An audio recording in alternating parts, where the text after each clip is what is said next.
a special lecture in the way that it is delivered in a very special way, but it is also part of my own course, the teaching opportunity obligation I have at USC.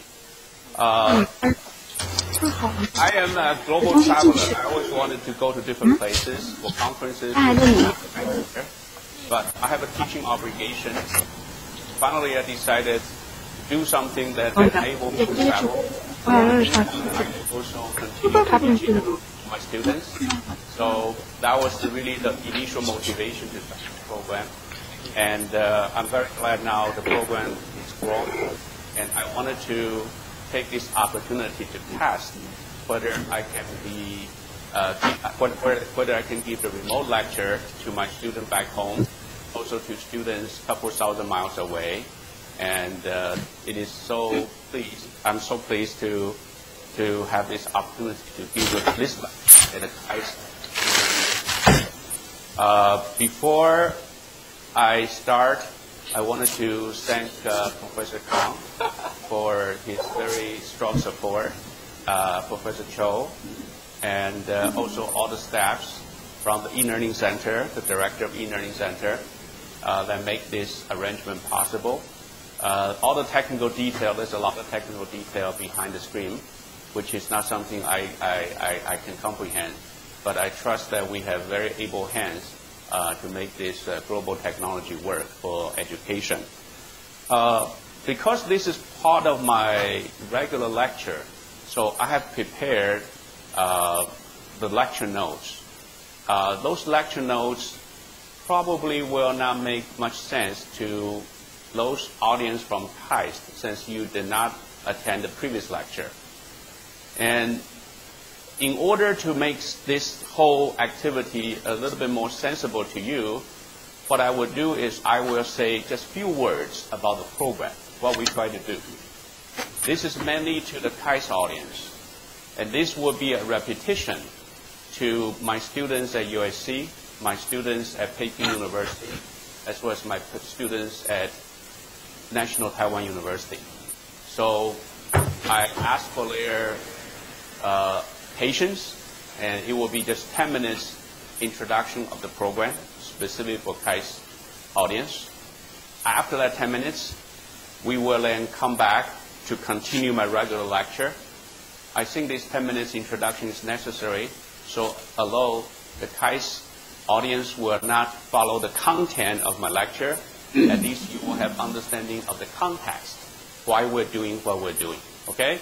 So I want to say this first and ask for the patience for the student in the class, because some of this, I think most of this already repeat, and the things you already know. We are moving into a new stage of the technology, and you can see from the screen here, we have the live audience here in the middle of South Korea Peninsula. We have 20 students located in Los Angeles, California, the west coast of the United States. And those students, they are at 7:15 on Tuesday night. So it's still Tuesday night evening. And so sometimes you see students eating the food. That's their dinner. Okay, that's not their lunch. Now here in this screen, and what you see is the 20 students from Peking University in Beijing, China, and it's 1 hour away from you here. And this is a Wednesday morning at 10:15 rather than 11:15. And what you see here is another group of students from Taipei, Taiwan, from National Taiwan University, and they are also at 10:20 in Taipei time. Now all these students, they come from very different backgrounds, and you will have engineering students, you will have a business students, student major in history, in arts, and they are all undergraduate students. They are mostly juniors, seniors, very few seniors, juniors, and sophomores. They come from all over the university through selection. So what we do is at the beginning of the course, they will express their interest to participate in such new course, and we would conduct interview. We want to make sure that the language is not a problem. We want to make sure they have a different They have a good personality to interact with students from other countries, and I will explain to you why this is important. Okay? The course started about a little bit more than a month ago. So this is probably one-third, close to between one-third and the middle of our semester. And I will continue the lecture, as I said, after this introduction of the iPodia program. Okay. So give me 10 minutes to introduce iPodia program to the KAIST audience, and then I will come back to the lecture. The iPodia program is a program that here we have, okay, for the KAIST audience, and you'll see the slide over here, okay? Now, ideal setting is slightly different from this, okay? For example, if you look at the other three sites, it's still not ideal. We are still in the process of building the ideal classroom, but at least you will see they basically have a three big screen. Okay? They basically have three big screens.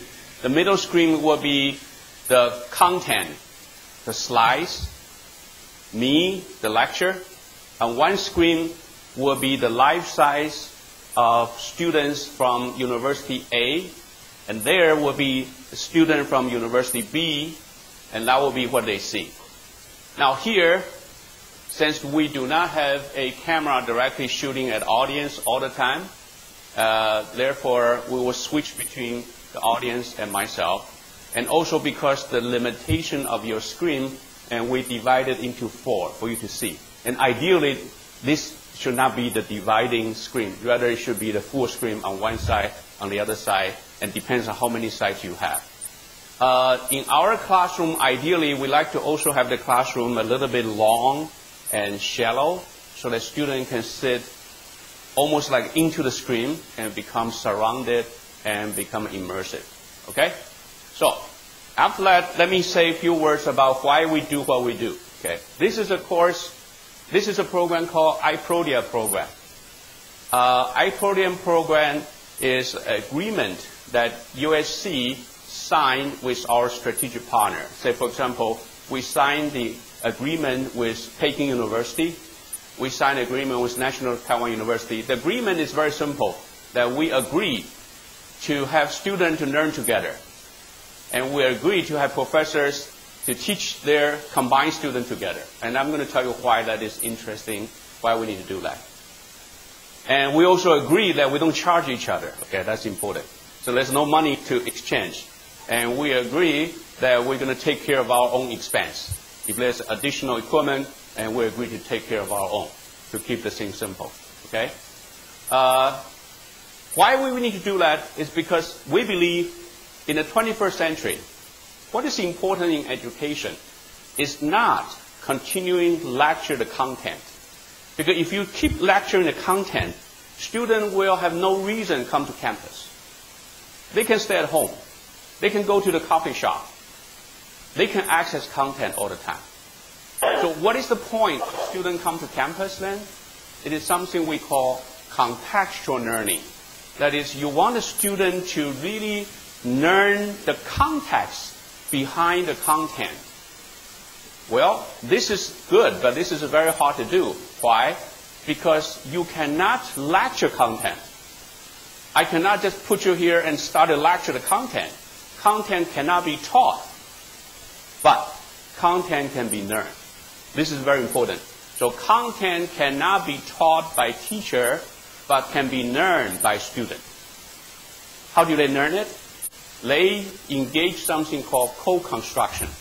Co-construction is a social science term, which means you have people coming with different ideas, different background, different culture, and they will engage into interaction through case study, through project work, through discussion in the classroom, and gradually they start to build their shared understanding. Shared understanding.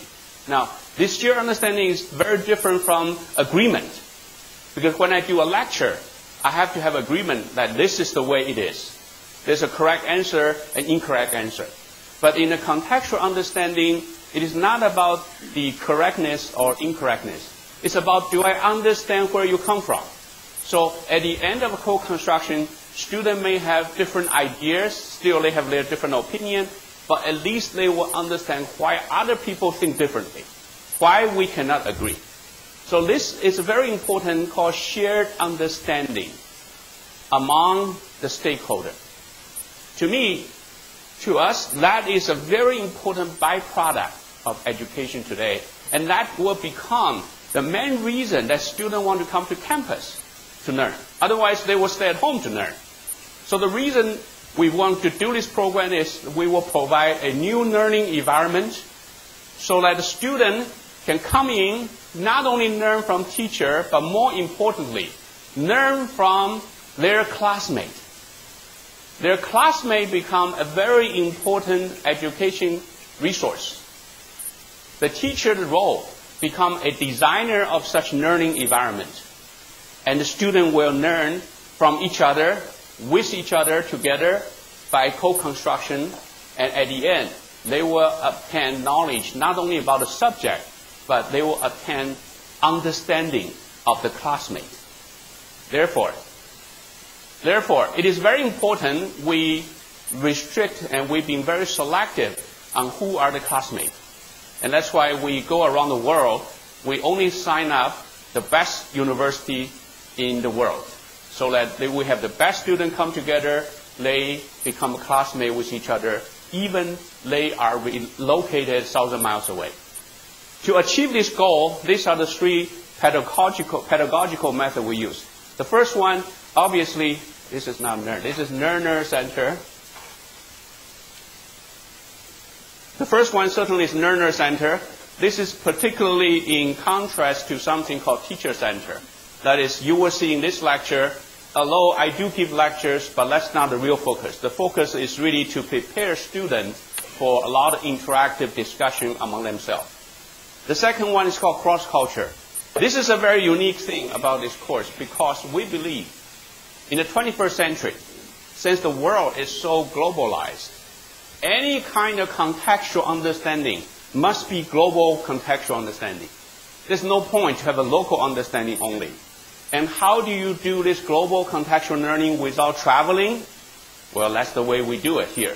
So we can start to learn global context at home without going to overseas study as other people do. This does not completely replace your travel. As a matter of fact, our class is designed in such a way that they will do cross-campus visit, but it's only for a short period of time, like a week or 2 weeks. The important thing is for them to get to know each other. Once they know each other, see the seating. You can see the seating is actually affixed. So for this course, you have to come to sit in that chair every week, because your other classmate will see and know you are there. So the seating is up. You see the name tag on top there? So everybody sit there. And those are people they already know. And once they have a direct acquaintance with each other, and they can learn with each other, both in the class as well as later on in the team project. Okay, so there's a cross-campus visit. The important thing about cross-culture is here. We believe that the 21st century, if you have a chance to work with people who have cross-cultural background like yours, you can then compare a lot of different ideas. You can inspire a lot of global innovation.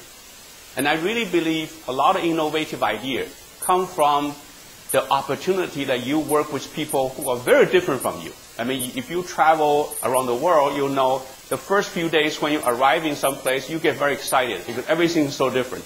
Then after that, nothing is really unusual. So we try to